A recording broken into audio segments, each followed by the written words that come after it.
Geriausiai jaučiuosi dėvėdama nevaržančius paprasto kirpimo ilgaamžius drabužius. Turiu savybę įsimylėti daiktus. Štai kodėl dažniau renkuosi ne kiekybę, o kokybę. Taip pat nesu linkusi skirstyti rūbų į moteriškus ir vyriškus.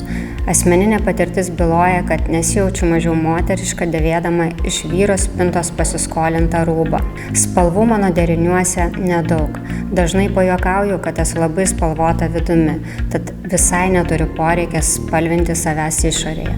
Bet jei panalizuoju giliau, suprantu, kad atlikdama kasdienės užduotis namuose ar darbe, nori maksimaliai susikaupti ir būti neblaškoma. Štai kodėl kasdienė uniforma neutrali ir neperkrauta. Taip atrodydama jaučiuosi komfortiškai ir ramiai, bei galiu koncentruotis į atliekamų užduočių tikslumą. O kad monochromas neatrodytų nuobodžiai, mano akimis pakanka kelių žiedų ant pirštų, įsimintinesnio aromato ar tiesiog akinių. Ir kaip mat, paprasta eilutė tampa nepaprasta. Gebėjimas priimti netobulumą leido man išsilaisvinti iš dirbtinių normų. Esu neaukšto ūgio ir tik sulaukusi 30 atėjo suvokimas, kad patrauklus ir autentiškas įvaizdis nepriklauso nuo tavo kūno formų.